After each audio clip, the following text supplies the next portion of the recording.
Oh mais c'est quoi ces cheveux-là? C'est pas possible. Ah bon, un petit mini-cast juste pour parler d'un sujet qui vous intéressera ou pas. Voilà, je vais faire attention à faire moins de 10 minutes. On va parler du filtrage collaboratif sur Amazon et je vais essayer de vous expliquer un petit peu de quoi il s'agit et en quoi c'est intéressant, même si vous ne pouvez pas l'exploiter vraiment. Alors, je vous préviens, il y a un petit peu de maths. Il y a du couplage ou des graphelériens.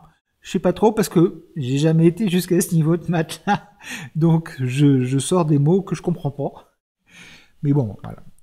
Le filtrage collaboratif, c'est l'idée de filtrer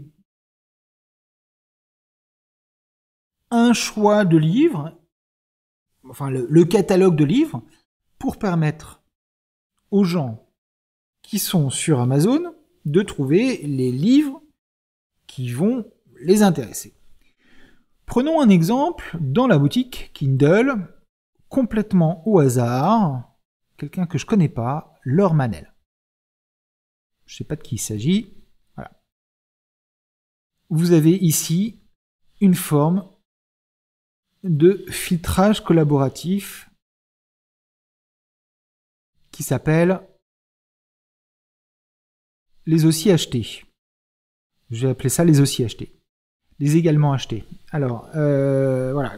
L'idée, c'est de faire en sorte, pour Amazon, de filtrer tous les livres qui sont disponibles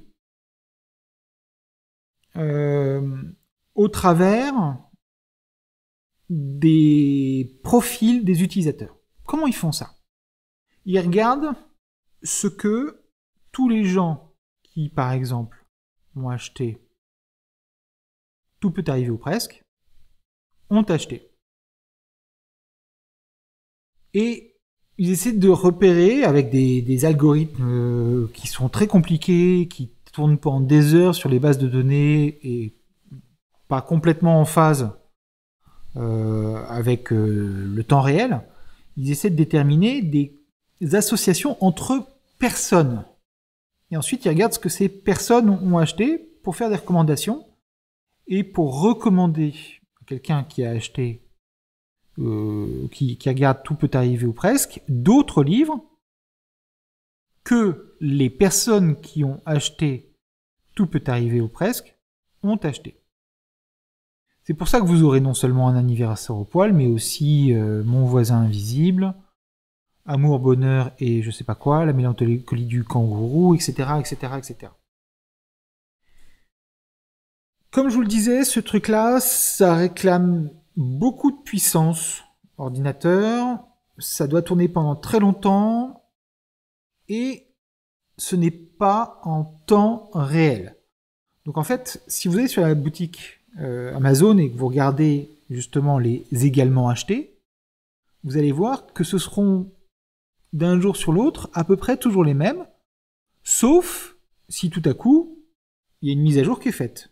S'il y a des changements qui s'opèrent, il y a de nouveaux livres qui apparaissent dans ce filtrage collaboratif, eh bien, ça apparaîtra tout d'un coup parce que tout à coup, Amazon a décidé de faire la mise à jour des informations et de mettre en avant les livres qui aujourd'hui fonctionnent le mieux pour eux. C'est pas un périnée heureux qui marchera.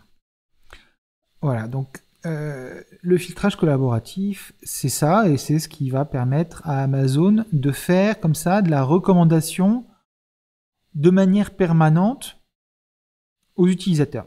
J'ai un autre exemple, je vais essayer de le trouver, excusez-moi, hop, tchac, je lance mon mail. Voilà, je reçois ce mail aujourd'hui. Qu'est-ce que fait Amazon? Il me propose des livres.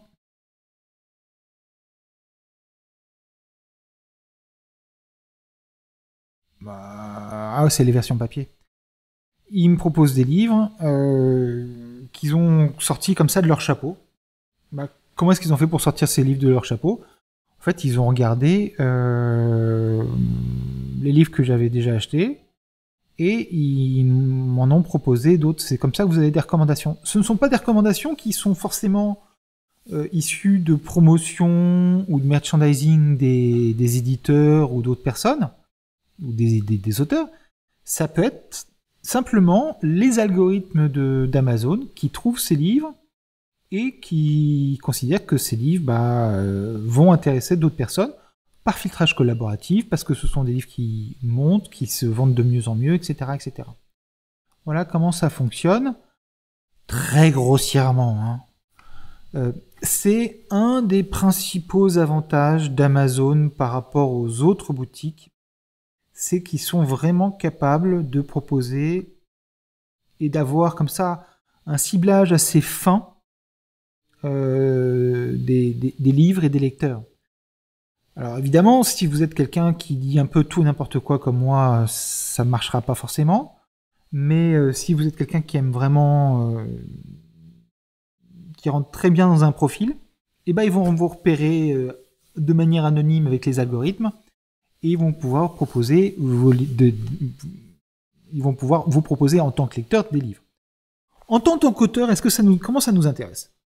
Ça nous intéresse parce que nos livres sont aussi présents là-dedans, donc c'est intéressant de voir avec quel livre on est lié et de voir si ça marche dans les deux sens. Donc si par exemple je reprends Laure Manel et La mélancolie du kangourou, voilà, on peut aller voir les autres livres, donc par exemple le dernier livre de Sophie Talmen, et regarder ce qu'il y a de recommandé, et voir si La mélancolie du kangourou y est, La mélancolie du kangourou y est. Voilà, et c'est comme ça que on va avoir en fait La mélancolie du kangourou qui va apparaître sur plein de pages dans Amazon, et ça donnera plus de visibilité, donc qui dit plus de visibilité dit plus d'opportunités de trouver les bons lecteurs. Voilà. Et ça nous intéresse parce que comme ça, nos livres ne restent pas au fin fond des rangements du stock d'Amazon et ils sont visibles et c'est comme ça qu'ils partent, sinon ils ne partiraient pas. Voilà ce que c'est que le filtrage collaboratif et en quoi ça joue sur votre visibilité dans Amazon. Et malheureusement, c'est assez difficile d'en tirer parti. Voilà. Bon, à bientôt.